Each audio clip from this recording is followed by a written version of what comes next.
इस वीडियो में हम सीखेंगे डिफरेंशिएबिलिटी। तो डिफरेंशिएबिलिटी का सिंपल मीनिंग होता है कि हमें चेक करना होता है कि फंक्शन डिफरेंशिएबल है कि नहीं, है ना, सिंपल सा। तो डिफरेंशिएबिलिटी चेक करने के लिए हमें ये चेक करना होता है कि फंक्शन डिफरेंशिएबल है कि नहीं। तो इसमें एक पॉइंट हम डिस्कस करेंगे पहले।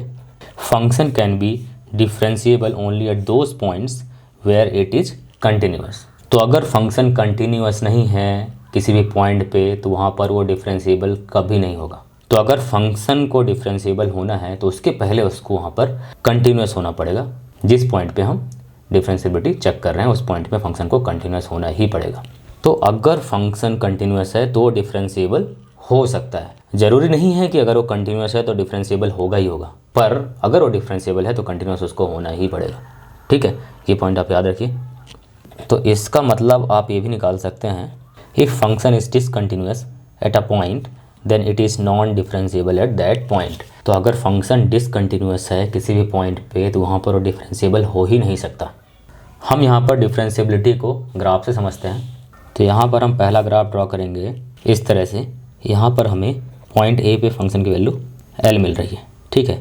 और दूसरा ग्राफ ड्रॉ करेंगे इस तरीके से। यहाँ पर ए पे फंक्शन की वैल्यू एल मिल रही है, यहाँ पर भी।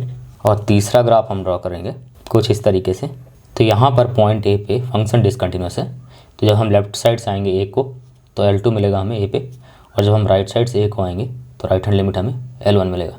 तो यहाँ पर हमने 3 ग्राफ ड्रॉ किया है। तो इस ग्राफ को हम ग्राफ 1 मान लेते हैं, इस ग्राफ को हम ग्राफ 2 मान लेते हैं, इस ग्राफ को हम ग्राफ 3 मान लेते हैं। तो अभी जो हमने डिस्कस किया वहाँ से इन तीनों को देख के क्या पता चल रहा है कि graph 1 and 2 are continuous at x equal to a. Graph 1 और 2 कंटिन्यूअस है, देख लीजिए ए पे, बिना पेन उठाए हम ड्रॉ कर सकते हैं ए पे। Hence function 1 and 2 may be differentiable at x equal to A. तो अगर फंक्शन कंटिन्यूअस है तो वहाँ पर डिफरेंशिएबल हो सकता है। और graph 3 is discontinuous at x equal to A, hence function 3 is not differentiable at x equal to A. तो इस ग्राफ को देख के, ग्राफ 3 को देख के हम इजीली कह सकते हैं कि ए पे ये डिसकंटिन्यूअस है, और अगर फंक्शन डिसकंटिन्यूअस होता है तो वो नॉट डिफरेंशिएबल ही होगा उस पर्टिकुलर पॉइंट पे जिस पॉइंट पे वो डिसकंटिन्यूअस है। तो अगर फंक्शन कंटिन्यूअस है तो वो डिफरेंशिएबल हो भी सकता है, नहीं भी हो सकता है। बट अगर वो डिसकंटिन्यूअस है तो हम श्योरिटी के साथ बोल सकते हैं कि फंक्शन नॉन डिफरेंशिएबल ही होगा जिस पॉइंट पे वो डिसकंटिन्यूअस है। अब हम डिस्कस करेंगे कंडीशन फॉर डिफरेंशिएबिलिटी। तो आगे बढ़ने के पहले एक चीज़ हम डिस्कस कर लेते हैं कि LHL मतलब होता है लेफ्ट हैंड लिमिट। ये हमने लिमिट के चैप्टर में ऑलरेडी डिस्कस किया हुआ है। और RHL का मतलब होता है राइट हैंड लिमिट। इसी तरीके से LHD को हम बोलेंगे लेफ्ट हैंड डेरिवेटिव, और RHD को हम बोलेंगे राइट हैंड डेरिवेटिव।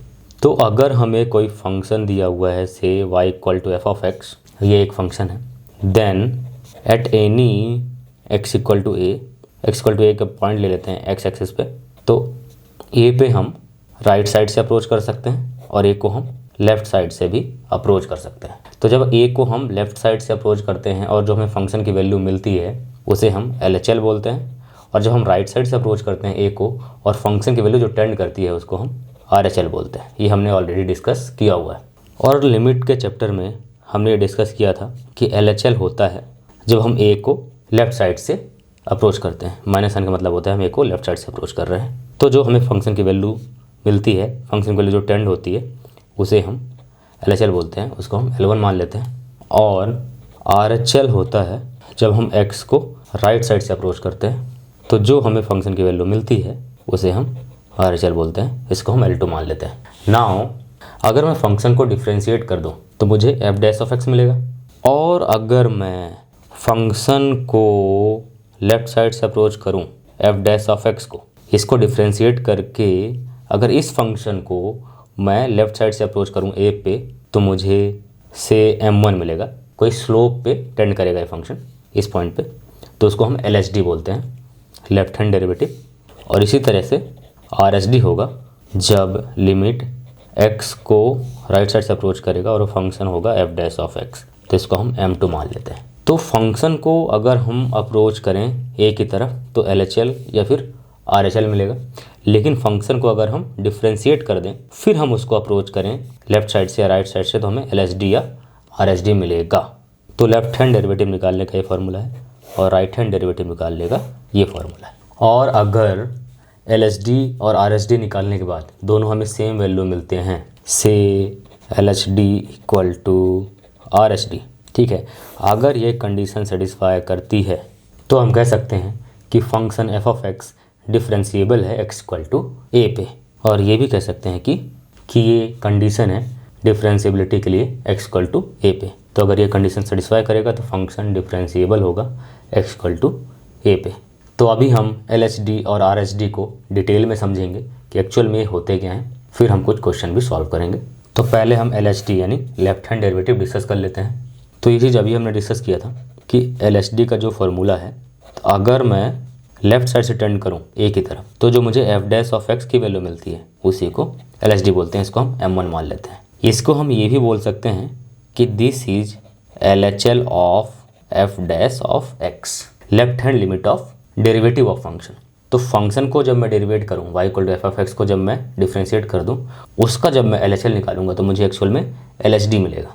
तो इसका मतलब होता है the value to which slope of graph of f(x) tends at x equal to a from left side is called left hand derivative.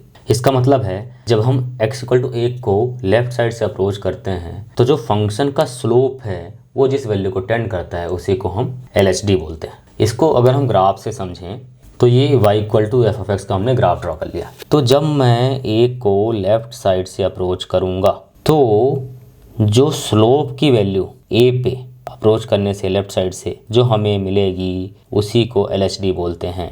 यही m1 है। m1 is a slope of this tangent. तो जब मैं a को left side से approach करूँगा तो जो स्लोप की वैल्यू टेंड करेगी उसी को हम LHD बोलते हैं, उसी को m1 बोलते हैं। तो यहाँ पर LHL और LHD में यही डिफरेंस है कि लेफ्ट हैंड लिमिट वो होता है जब मैं a को अप्रोच करूँगा तो जो फंक्शन की वैल्यू मिलेगी हमें वो LHL होती है। तो यहाँ पर LHL है L1, लेकिन LHD क्या होगा जब मैं फंक्शन को डिफ्रेंशिएट कर दूंगा तब मैं जब a की तरफ जाऊंगा तो जो f(x) की वैल्यू टेंड करेगी यानी स्लोप की वैल्यू जो टेंड करेगी वो LHD होगी। तो यहाँ पर स्लोप होगा slope of tangent, that is m1। ठीक है, तो ये डिफरेंस आ गया LHL और LHD में। तो अगर मैं f(x) का ग्राफ ड्रॉ कर दूँ, ये तो f(x) का ग्राफ है, तो अगर मैं f(x) का ग्राफ ड्रॉ कर दूँ तो उसका अगर मैं LHL निकालूंगा तो मुझे LHD के बराबर मिलेगा। तो यहाँ पर a वैल्यू को हम राइट साइड से अप्रोच कर सकते हैं और लेफ्ट साइड से अप्रोच कर सकते हैं। तो राइट साइड एक पॉइंट ले लेते हैं a+h, लेफ्ट साइड a-h। तो ये जो डिफरेंस है वो h का है। ठीक है, तो जब a को हम लेफ्ट साइड से अप्रोच करेंगे तो हमें LHD मिलेगा, a को जब हम राइट साइड से अप्रोच करेंगे तो RHD मिलेगा। और यहाँ पर LHD का फॉर्मूला होता है, इस फॉर्मूले को आपको याद रखना है, limit h tending to 0 f(a) minus f(a) h divide by h। तो ये फॉर्मूला से हम लेफ्ट हैंड डेरिवेटिव निकाल सकते हैं। LHD निकालने के लिए हमें क्या करना है, limit h tending to 0 f(a) minus f(a) h divide by h, f(a) minus f(a) h divide by h। तो ये फार्मूला होता है LHD का। एक्चुअली ये स्लोप निकालने का फार्मूला है। ये फार्मूला हमने डेराइव किया था अपने फर्स्ट प्रिंसिपल ऑफ डिफरेंशिएशन के वीडियो में, तो वो वाला वीडियो आप ज़रूर देख लीजिए, तो आपको स्लोप डेराइव करना बनने लगेगा। f(x) कैसे निकालते हैं वो बनने लगेगा। तो आप फर्स्ट प्रिंसिपल ऑफ डिफरेंशिएशन का वीडियो ज़रूर देखिए, वो हमने ऑलरेडी अपलोड कर दिया है। नाउ अब हम डिस्कस करेंगे RHD यानी राइट हैंड डेरिवेटिव। तो कुछ देर पहले ही हमने डिस्कस किया था कि RHD होता है लिमिट जब a को हम राइट साइड से टेंड करवाते हैं, किस में, f(x) के लिए। तो जो हमें f(x) की वैल्यू मिलती है उसी को RHD बोलते हैं, उसको हमने m2 माना था। और इसको हम लिख सकते हैं RHL ऑफ f(x). तो जब हम f(x) का ग्राफ ड्रॉ करेंगे और उसको हम a की तरफ राइट साइड से आएंगे तो जो RHL मिलेगा f(x) का वही RHD हो जाएगा। तो इसको हम बोल सकते हैं the value to which slope of graph tends at x equal to a from right side is equal to right hand derivative. तो जब हम a को राइट साइड से अप्रोच करते हैं देन जो f(x) की वैल्यू टेंड करती है यानी जो स्लोप की वैल्यू टेंड करती है उसको हम राइट हैंड डेरिवेटिव बोलते हैं। इसको अगर हम ग्राफ से समझें तो जब हम ए को राइट साइड से अप्रोच करते हैं, ठीक है, ये है y equal to F of x का ग्राफ, तो जो स्लोप की वैल्यू टेंड करती है ए पे, वो उसको हम m2 मान लेते हैं, वही RSG होता है। तो ए पे जब हम राइट साइड से अप्रोच करते हैं तो जो स्लोप की वैल्यू अप्रोच होती है ए के पास आने से, उसी को हमने m2 माना है, वही RSD होता है। तो यहाँ पर ये चीज़ ऑलरेडी हमने डिस्कस कर लिया है कि ए है तो इसको हम राइट साइड से अप्रोच कर सकते हैं और लेफ्ट साइड से अप्रोच कर सकते हैं। लेफ्ट साइड से जब अप्रोच करेंगे तो LSD मिलेगा और राइट साइड से जब अप्रोच करेंगे तो RSD मिलेगा। एच को जब 0 की तरफ टेंड करवाएंगे तो ये पॉइंट ए पे ओवरलैप होना स्टार्ट हो जाएगा और ए माइनस एच ए पे ओवरलैप होना स्टार्ट हो जाएगा या फिर ए के बहुत क्लोज आ जाएगा, ठीक है। तो यहाँ पर आपको RSD का फॉर्मूला भी याद रखना है। तो RSD होता है limit h tending to 0 f of a plus h minus f of a divide by h. तो ये है RSD राइट हैंड डेरिवेटिव निकालने का formula, limit h tending to 0 f of a plus h minus f of a divide by h, ऐसे याद रखना है, ठीक है। F of a plus h minus f of a divide by h, ये होता है RSD का फॉर्मूला। और ये चीज़ ऑलरेडी हमने डिस्कस कर लिया है कंडीशन फॉर डिफरेंशिएबिलिटी कि अगर LHD RSD के बराबर हो जाता है then function is differentiable at x equal to a। तो अगर दोनों इक्वल हैं तभी फंक्शन डिफरेंशिएबल होगा। इसका क्या मतलब है कि दिस एक्सप्रेशन, LHD का जो एक्सप्रेशन है, that should be equal to this expression, means LHD equal to RSD करने से फंक्शन डिफरेंशिएबल हो जाता है। This is the condition for differentiability at x equal to a। एक चीज़ और याद रखिए, function is non differentiable at all those points where we get notch in the graph of y equal to F of x. तो जहाँ पर भी graph में नॉच बनता है उस पॉइंट पे फंक्शन नॉन डिफरेंशिएबल होता है। एग्जाम्पल के लिए मैं यहाँ पर एक ग्राफ ड्रॉ कर रहा हूँ। तो इस ग्राफ को हम एज्यूम कर लेते हैं कि ये y equal to F of x का ग्राफ है। तो यहाँ पर आप देख सकते हैं कि x इक्वल टू a पे फंक्शन में ग्राफ में नॉच बन रहा है। नॉच मतलब एक शार्प पॉइंट बन रहा है। तो यहाँ पर मैं अगर टेंजेंट ड्रॉ करने की कोशिश करूँ तो इस नॉच पे मैं इन्फिनाइट टेंजेंट ड्रॉ कर सकता हूँ। तो अगर मैं किसी भी पॉइंट पे इन्फिनाइट टेंजेंट ड्रॉ कर पा रहा हूँ, इसका मतलब है कोई भी यूनिक स्लोप नहीं होगा वहाँ पर। तो जब मैं लेफ़्ट साइड से या राइट साइड से अप्रोच करूँगा फंक्शन को, तो जो स्लोप की वैल्यू है एक पर्टिकुलर स्लोप को टेंड नहीं करेगी। तो यहाँ पर स्लोप नॉट डिफाइंड है इस नॉच पे, इसलिए function x equal to a पे नॉन डिफरेंशिएबल है। तो हम कह सकते हैं we can draw infinite number of tangent at x equal to a, hence no unique slope of graph exist at x equal to a। क्योंकि हम infinite number of tangents draw कर सकते हैं तो कोई एक यूनिक स्लोप यहाँ पर नहीं है, इसलिए फंक्शन यहाँ पर नॉन डिफरेंशिएबल है।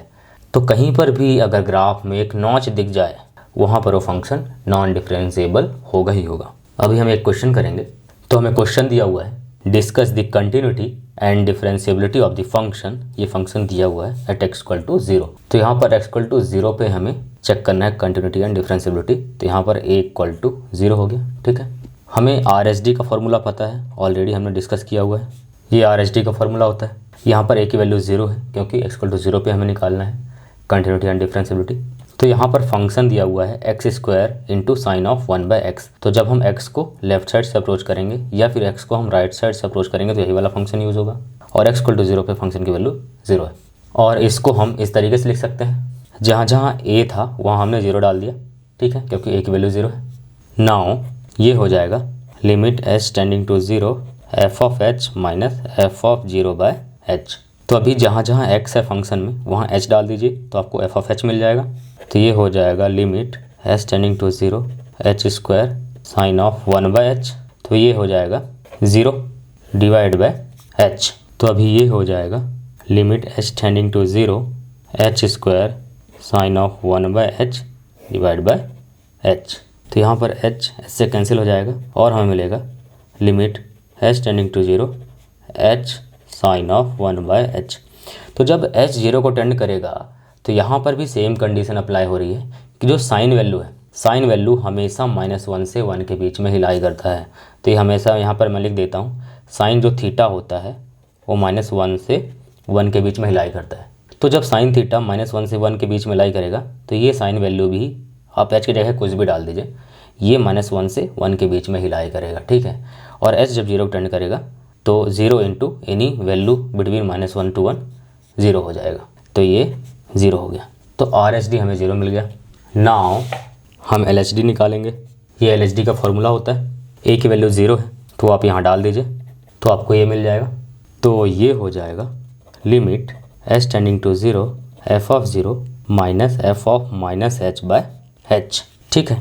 तो ये हो जाएगा limit h tending to 0 f of 0 0 हो जाएगा, तो ये 0 minus f of minus h, तो एक्स जगह माइनस एच डाल दीजिए, तो ये हो जाएगा minus h square into sine of 1 by minus h upon h, ठीक है।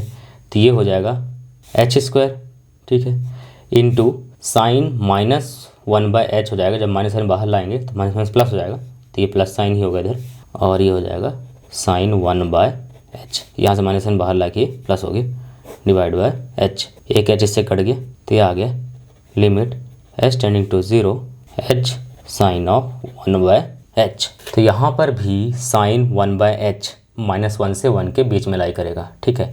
और h 0 टेंड करने पे ये 0 हो जाएगा, तो 0 into any value between -1 to 1 will be 0, ठीक है।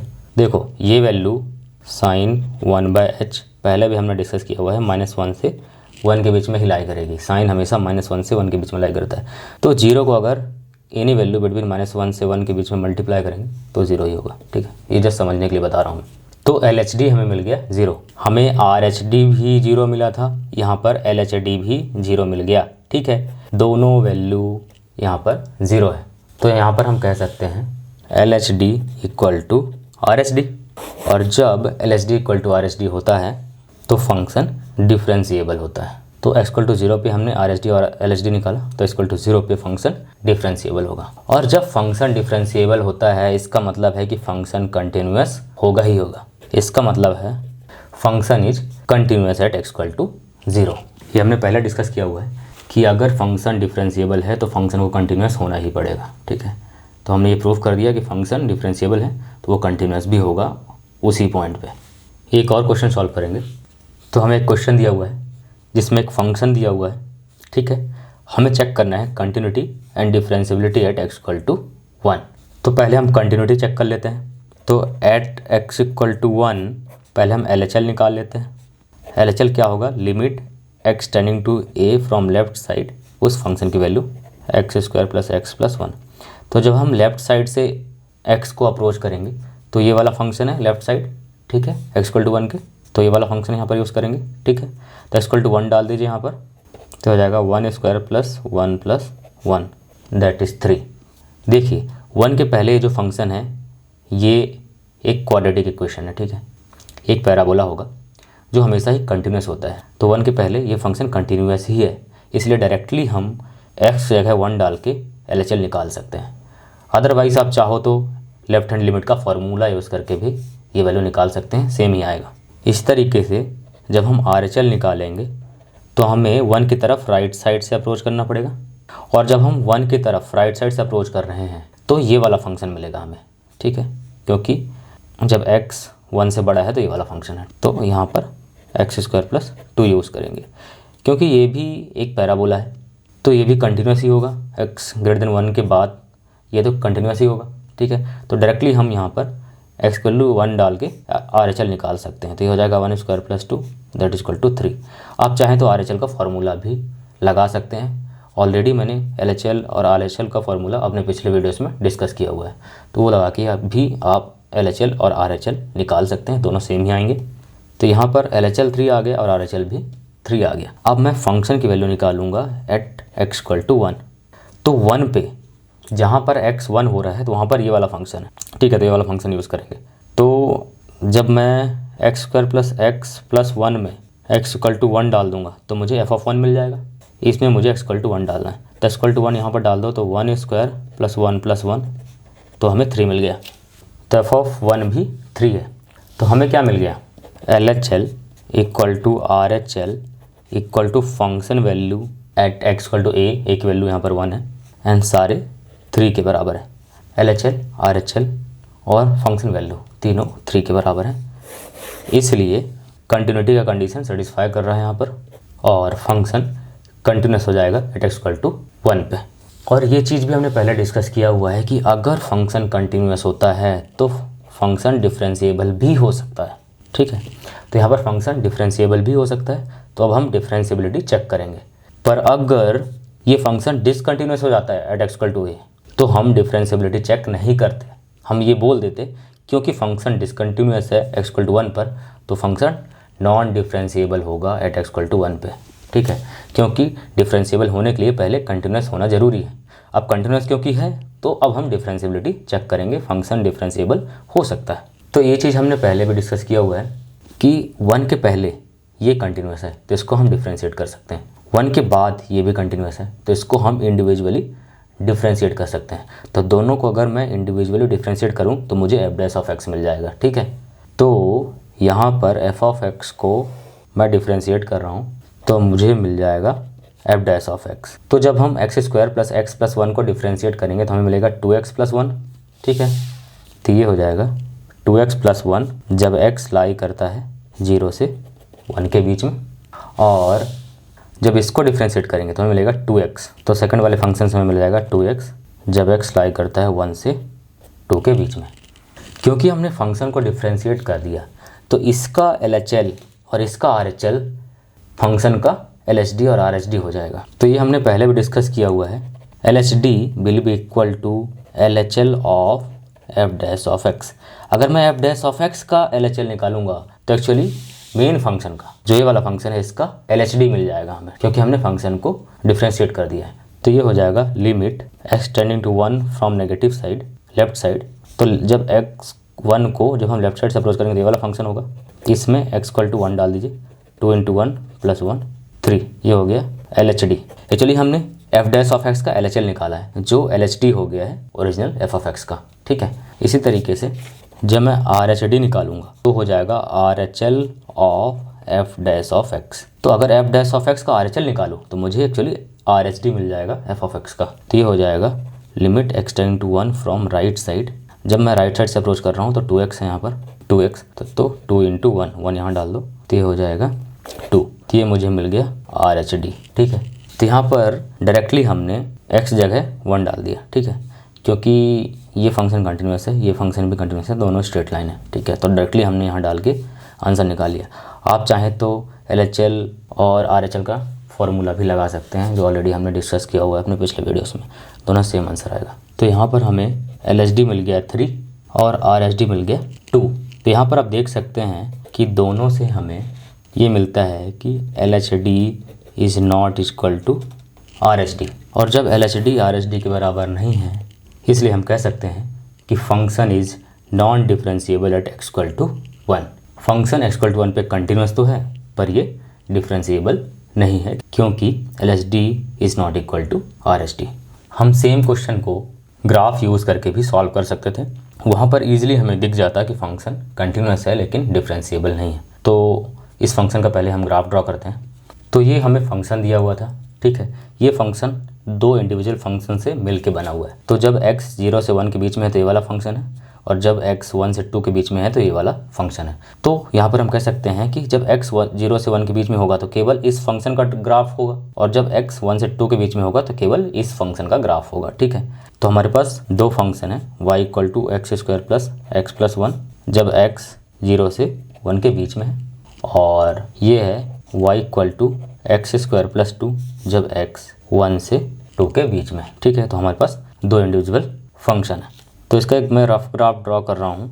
तो ये कुछ इस टाइप का होता है, ये है y equal to x square plus x plus 1। इसका वर्टेक्स होता है -12, 3/4। पैराबोला कैसे ड्रॉ करते हैं ये भी हमने डिस्कस किया हुआ है अपने पैराबोला वाले वीडियो में या फिर क्वाड्रेटिक इक्वेशन वाले वीडियो में, तो आप जाके वो चेक कर सकते हैं। तो आप क्वाड्रेटिक इक्वेशन का ग्राफ ड्रॉ करना सीख जाएंगे। तो इसमें जब मैं x इक्वल टू 0 डालूंगा, यहाँ पर जब x जगह 0 डालेंगे तो y इक्वल टू 1 मिलेगा। तो जब x 0 डालेंगे तो y 1 मिलेगा, तो ये 1 है। और ये ग्राफ 0 से 1 के बीच में ही लाई करता है, ठीक है। तो हम 1 पे भी चेक कर लेंगे कि फंक्शन की वैल्यू क्या आ रही है। तो जब x इक्वल टू 1 डालेंगे इसमें तो हमें y मिल जाएगा 1 square plus 1 plus 1 that is 3। तो इक्वल टू 1 डालने पे y 3 मिल रहा है। तो जो ये वाला ग्राफ है वो 0 से 1 के बीच में ही है, तो ये 0 है, ये 1, तो इसी के बीच में ग्राफ हम लेंगे केवल। तो 0 से 1 के बीच में केवल ये वाला पार्ट है, यहाँ पर देख लीजिए, तो केवल यही वाला पार्ट हम इस ग्राफ का लेंगे, अदरवाइज ये अलग जगह डिफाइंड नहीं है। इसी तरीके से अगर मैं इसको ड्रॉ करूँ, भी एक पैराबोला है, अपवर्ड ओपनिंग पैराबोला है, एक्स स्क्वायर का कोएफिशिएंट पॉजिटिव है तो ये अपवर्ड ओपनिंग है। तो इसमें भी जब मैं x=0 डालूंगा तो y की वैल्यू मुझे 2 मिलेगी, ठीक है। तो ये ग्राफ कुछ इस टाइप से होता है, x=0 डालने पे y की वैल्यू यहाँ पर हमें 2 मिलता है। तो ये ग्राफ कुछ इस टाइप से है, इसका वर्टेक्स ही है 0,2। अभी ये ग्राफ लाई करता है 1 से 2 के बीच में, तो x=1 यहाँ कहीं होगा और x=2 यहीं कहीं होगा। तो x=1 पे पहले हम फंक्शन की वैल्यू निकाल लेते हैं। तो जब x=1 डालेंगे यहाँ पर तो y की वैल्यू मिलेगी 1² + 2 दैट इज़ 3। तो x=1 डालने पे हमें 3 मिल जाएगा, और x=2 डालने पे जब x 2 होगा तो y हो जाएगा 2² + 2 दैट इज 4 + 2 6। तो x=2 पे फंक्शन की वैल्यू हमें 6 मिल रही है, और ये वाला ग्राफ 1 से 2 के बीच में ही डिफाइंड है केवल। तो 1 से 2 के बीच में ही इस ग्राफ को लेंगे, तो ये ग्राफ 1 से 2 के बीच में ही डिफाइंड है, और 1 पे इंक्लूडेड नहीं है तो 1 पे ओपन सर्कल होगा। तो अभी हम क्या करेंगे, इन दोनों कर्व को कंबाइन कर देंगे। ये रेड पार्ट, केवल रेड पार्ट ही इंक्लूडेड है इस फंक्शन में, तो इस रेड पार्ट को अभी हम एक साथ ड्रॉ कर लेंगे। तो 0 से 1 और 1 से 2 हम ड्रॉ करेंगे अभी। तो 0 से 1 के बीच में ये वाला कर्व होगा, और 1 से 2 के बीच में ये वाला कर्व होगा। तो जब x 0 होता है तो ये वाला कर्व हमें 1 देता है, ठीक है। तो 0 पे 1 से स्टार्ट होगा, और जब x=1 होता है तो ये वाला कर्व हमें 3 रिटर्न करता है, तो 1 पे ये 3 रिटर्न करेगा। तो ये कर्व है 1 से 3 के बीच में y की वैल्यू की बात कर रहे हैं, तो y जाएगा 1 से 3 के बीच में। 1 पे भी क्लोज होगा और 3 पे भी क्लोज होगा, दोनों इंक्लूडेड है। और इस वाले कर्व में 1 से 2 के बीच में हम ड्रॉ करेंगे, तो 1 पे हमें 3 मिलता है, लेकिन 3 पे ओपन है, ये ओपन है, ये क्लोज है, दोनों को मिलाएंगे तो बीच में क्लोज ही हो जाएगा, ठीक है। 1 पे 3 मिलता है तो यहीं से स्टार्ट होगा, ठीक है, क्योंकि ये भी 1 पे 3 था, ये भी 1 पे 3 है, तो यहीं से स्टार्ट होगा। ये क्लोज है, ये ओपन है, तो दोनों मिलकर क्लोज हो जाएंगे। और 2 पे ये 6 मिल रहा है, 2 पे हमें ये दे देगा 6, तो ये 3 से 6 में जा रहा है, तो ये जाएगा 3 से 6 में। तो ये कर कुछ ऐसा हो जाएगा, तो यहाँ पर ओपन और क्लोज मिलके, ये क्लोज है, ये ओपन है, दोनों मिलके क्लोज हो गए, और ये लास्ट एंड भी क्लोज ही है। तो इन दोनों कर्व को मिला के हमें ये वाला कर्व मिल गया। तो ये y=f(x) का कर्व है, फाइनल कर्व। तो यहाँ पर आप देख सकते हैं कि ये पूरा कर्व अगर हम यहाँ से स्टार्ट करें तो बिना पेन उठाए हम ड्रॉ कर सकते हैं, तो कंटिन्यूस है। तो ये कंटिन्यूस है पूरे डोमेन में 0 से 2 के बीच में, लेकिन 1 पे नॉच बन रहा है, ये देखो ये वाला एक नॉच है, और जहाँ पर नॉच बनता है वहाँ पर हम बोलते हैं कि फंक्शन नॉन डिफरेंशिएबल है। क्योंकि यहाँ पर एक नॉच बन रहा है इसलिए फंक्शन x=1 पे नॉन डिफरेंशिएबल हो जाएगा। तो ये हमने पहले भी डिस्कस किया है कि जहाँ पर भी नॉच बनता है वहाँ पर हम इन्फिनाइट टेंजेंट्स ड्रॉ कर सकते हैं, और जहाँ पर इन्फिनाइट टेंजेंट ड्रॉ होगा वहाँ पर कोई यूनिक स्लोप नहीं मिलेगा हमें, इसलिए वो फंक्शन वहाँ पर नॉन डिफरेंशिएबल होगा। तो इस तरीके से अगर हम ग्राफ ड्रॉ कर सकते हैं तो वहाँ से भी हम कंटिन्यूटी और डिफरेंशिएबिलिटी चेक कर सकते हैं।